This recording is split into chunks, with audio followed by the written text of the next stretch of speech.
Hey everybody, it's Hunter here, one of your Ascend coaches, and I'm going to be presenting on the age-old question, can you repeat that? Otherwise known as surviving cross-examination as the one answering questions.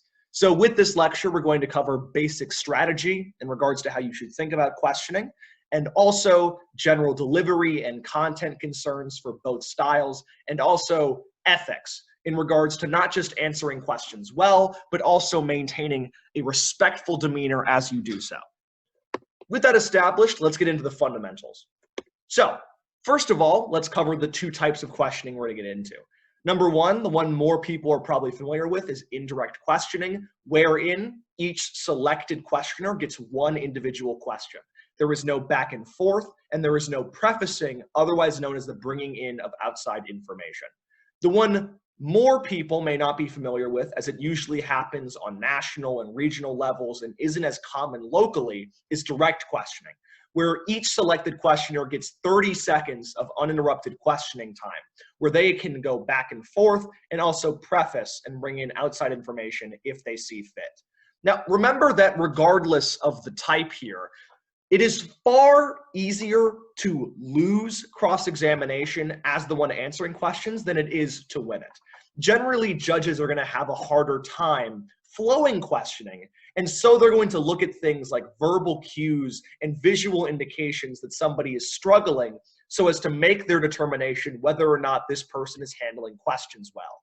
It is very easy to notice somebody having consistent fluency breaks or losing their train of thought than it is to notice somebody who's remaining both calm and composed while answering questions. In essence here, no one has won a tournament because they've been able to handle cross-examination well. But it is very easy to lose a tournament by being incapable of handling cross-ex. In essence, like a perfect GPA in school, questioning is another course that you can take that's going to impact the grade that is your speech. If it's done incredibly effectively, if you get an A+, for instance, in questioning, you're not going to impact the great speech you've already given.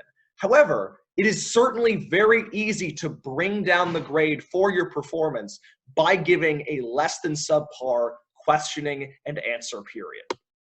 So, with that established, let's get into overarching strategy. Now, the general thing you want to emphasize with your demeanor and also the perception you're putting forward is one of confidence and composure. It's a matter of indicating to your opponents both that you are understanding of their concerns regarding your speech and you are sure you have the answer. Your climactic moments and emotional roller coaster should have already occurred during your 3-minute speech, where rhetoric and logic built up a beautifully passionate and convicted stance in favor of either the affirmation or the negation. This is not the time to bring up that climax and undersell your speech. All you're doing is clarifying loose ends, and so you should bring down the energy and focus on sounding confident and composed. Remember also simultaneously that success isn't about forcing your opponents to snap or to break or to fall apart or run out of questions. All you're doing is trying to field their questions effectively. It does not need to be a one-on-one confrontation. Your only mission is to handle what they give you, not create new attacks, not create new offense, just defend the speech that you gave. Now, understandably here, some of you may be concerned regarding the fact that spontaneous questions may tackle some aspect of the bill that you didn't read enough about or some aspect of the speech that you aren't well versed in. It's important to recognize here that you may not have all the answers, but nobody else in the round knows that. Intelligence is not just a matter of information, it is equally tied to presentation. How do you carry yourself and how do you deliver your answers that can demonstrate that you know what you're talking about, even if you don't actually believe you have all the details? So with that, let's get into preparation and practice. Now, generally preparing for questions can be very difficult, as usually if you were able to recognize inconsistencies in the speech, you would have the ability to fix them and therein stop a question from being asked. With that in mind here, there are two good ways you can practice questioning before a round. Number one is to engage in informal questioning. Having a coach or a teammate or a friend listen to your speech and then ask you questions is an incredibly effective way to see how your speech is perceived by other people. If you want to be able to answer spontaneous questions regarding your speech, you need to have direct exposure to that concept. See what other people think so you can know how to best respond to it when you're inside of the round and when the judges are watching. Outside of that, it's equally effective to research the opposing side to discover what is likely to be said in response to your speech. Let's say you give a wonderful speech about the minimum wage in the affirmative, and you're discussing how employees will have more leverage over business owners and employers. Maybe you didn't do any research into how automation is going to shift that leverage and benefit the employer, but somebody on the negation has. If they ask that question, you have zero background if you're not doing research on the opposing side. Remember that through the use of things like prep docs, just having general Google Docs of information filled with arguments from both sides of the aisle, you will know how to handle questions even if it doesn't directly correlate to something you're arguing. Know the topic area so as to best ensure that you are most informed or as informed as possible when you are handling questioners. So first thing we're going to cover is indirect questioning. Now, when it comes to the content of the answer, it's important to recognize here that indirect questioning is generally easier in terms of the burden of proof on the one answering questions. The lack of back and forth and zero prefacing means that even in the case of dodgier answers, you can get away sometimes with a less than certain response because you're not going to be interrogated by the speaker that's asking the question. With that, content is all about concision. Each of your answers should be 2 to 3 sentences maximum. There are 2 major reasons perception-wise why that's important. First of all, if you're giving super winded answers and you're rambling, you look inconfident in the information you have. Your entire claim, warrant, and impact of any point, that framework for the speech should theoretically only take you around 3 sentences to explain. If you are giving this long-winded answer that is longer than the framework of your speech, you seem inconfident in the information that you have, and you look like you're, in a way, not the smartest in the room because you don't know what information is important in answering that question. Keep it tight to avoid that from happening. The second equally concerning perception is the idea that if you go on these long-winded rants, it looks like you're avoiding questioners. By giving this super long answer, you're eating away at time. And if a judge notices that, it seems like you're afraid of answering questions from more challenging competitors inside of the round. Your job is to look like you are welcoming any and all concerns regarding your speech, making concision essential.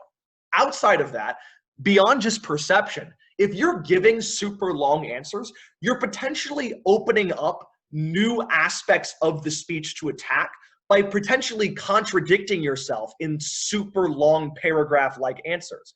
If you are saying all of this unneeded information, I guarantee you someone in that round will find something to pick on and attack that, therein putting you in an entirely new situation that has nothing to do with the original speech. Keep it simple and avoid that from happening. Make sure you keep your answer concise. Now, on a delivery standpoint, there are 2 important things that we already discussed when it comes to demeanor. Number 1 is composure. Like we addressed, you already gave an emotional roller coaster during the speech. You had your thrilling impacts, your passionate human calls, your cry for action, your desire for Congress to change. Now is the time to be level-headed and calm. You are only using this questioning period as a time to answer their concerns, and that means maintaining a level-headedness that may have not been as prevalent during the speech as it is now. Informative tone and confidence do not inherently mean you need to scream. Being loud does not equal confidence. Confidence is a matter of sounding sure of yourself, which takes us to the second thing you need to emphasize, and that is to be sure of your answer. This is especially easy in indirect questioning because you don't even have to worry about being responded to by the questioner. It is okay in some times to not have an answer you are 100% sure of, because there is no risk of retaliation. Even if you're not sure what you're talking about, you need to sell it like you are. Do not be afraid to take risks or go out on limbs if it means sounding more sure of yourself and maintaining confidence. Now is not the time for insecurity. Now is the time to seem like you are 100% confident in what you are saying, so the judge knows that everything you just said in the speech is valid. With that established, let's get into the more challenging one, direct questioning. So first of all, on a content level, number one, concision is still key. This should already be established. We've already covered all the reasons why that's important. If you give any more context, you're opening up new attacks on the speech, and also you're hurting your general presentation. But there is one other thing that is equally important to remember in direct cross, and that is traps. So with 30 seconds of uninterrupted questioning, a lot of questioners will try to establish what we have colloquially named traps, wherein they will ask a number of establishing questions to build up to one big swooping answer that is supposed to point out a logical inconsistency or some mistake in your speech. Now, this is all accomplished based on generally asking questions that are very generalizing in terms of the speech you just gave. They are not going to be able to capture all of the complexities and all of the nuances in what you just said in just a 30-second questioning block. So what they're going to do is generalize. In essence here, if you give a speech and you're defending, for instance, big banks, and you say that big banks, while certainly predatorial in nature, are a symptom of a free market economy that needs to be solved in ways that do not involve the breaking up of big banks, but instead of tackling the larger symptoms of our capitalist market that created them in the first place. Somebody is going to hear that, and their question is going to be, their establishing question is just going to be, so you're a fan of big banks, right? The point is, they do this so as to get immediately to the trap. Your job as someone answering questions is to avoid those generalizations by not giving into them. If somebody says that, it's your job to push back against that simplification and go, no, that's not what I said. Here's actually what I meant. And then explaining the nuances of the answer that they're not providing. Obviously, this doesn't work in every instance, but if you're doing this, you're going to be able to eat away at their time and also destroy how they saw this questioning period playing out. Most of the time, they are only focused on asking their big gotcha question. If you take the time to tackle all of their establishing blocks, you don't have to worry about it, because now they're going to be in their own head and panicking as well, if not more than you, because now they don't know how to get to that big question. Push back at oversimplifications to stop yourself from getting trapped and being branded with inconsistencies that you never argued. You put time and effort into the speech. Make sure it shows in how you defend it. Now, in terms of delivery here, composure still an absolute necessity. However, it is certainly more difficult in direct cross to maintain it. And there's a reason why. The back and forth nature of questioning will sometimes push speakers to get far more aggressive and far more angry as they battle and strive and try to piece away at the speech here. And the two speakers will go back and forth at increasing volumes as they get increasingly frustrated. Remember that in these moments, nobody looks good. If you're being shouted at, that is never a reason to scream back. Nothing is being determined. Nothing is being decided. The only thing the judge sees is two incredibly immature competitors who do not know how to speak to each other as equals. What you want to do in moments where you're being put in this aggressive nature is to take a step back, breathe, slow down, and let the questioner put themselves in that bad position. If they are going to take the time to get angry, if you maintain composure, if you maintain your calm demeanor, they are going to look that much worse by screaming at somebody who is clearly not at all fazed or not at all responding with this same aggressive tone. You make yourself look better, and you make your questioner look a lot worse and a lot more immature, which is never a good image to have as a member of Congress. With that in mind here, the second thing to remember about composure is that you should not be interrupting the questioner under any circumstance. Sometimes you will have people that are answering questions that will step in because they already think they know where the question is going and want to speed up the questioning period. At best, you're going to look obnoxious. At worst, you're going to look downright toxic, and you're going to look like you're belittling and demeaning your fellow competitors. Let them ask their question. Do not stand in the way of that process. Respect them. If they end the questioning period asking a question, that only benefits you. It shows they don't know how to manage their time here. There is no reason to interfere with that process and no reason to ruin your own image by being interruptive. Let them get their questions out. Emphasize being calm, being level-headed, and letting them make themselves look worse if they choose to do so. Now that we've covered all of the basics regarding delivery and content for both direct and indirect, it's time for us to talk more about the ethics of cross-examination. Because remember that at the end of the day, you are not just dealing with other faceless competitors in rounds that you're competing with for ranks. These are your peers, they are your fellow students, and they deserve just as much, if not more, respect than you in regards to their own achievement and their own progress. The first thing I want to emphasize is genuity. Remember that not every single one of your competitors is at your level of debate skill or political understanding. Generally, in cases where you have novices or those that are not as well versed asking simplistic or easy questions, there is zero reason to get angry or to in any way belittle them for asking what seems like a simple question. They are handing you a softball. There is no reason to attack them for doing so. Everyone is trying to get better at this activity. In those moments, it only makes sense to answer the simple questions and move on. You're not going to look good launching attacks at incredibly inexperienced debaters.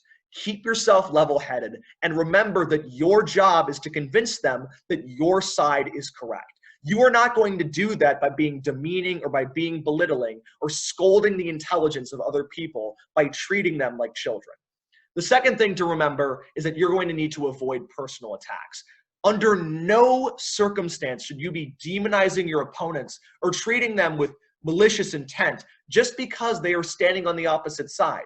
They are misinformed, not malicious. They are not actively choosing to take the wrong side because they hate Americans or hate citizens. They only have gaps in information that you should feel it is your job to be fixing. Remember that at the end of the day, you are still all lawmakers in one session, and you are going to get nowhere in terms of progress or cooperation if you choose to assume that everybody who disagrees with you is actively working against the best interests of the country and your citizens at large. With all that established, just remember as a final thought that answering cross-examination is not going to come instantly overnight. It is, like everything else in this activity, a matter of a lot of practice, a lot of effort, and I promise that as long as you continue to try and learn from mistakes and do not stop putting in effort, you will get better at it. With that established, take care, everybody.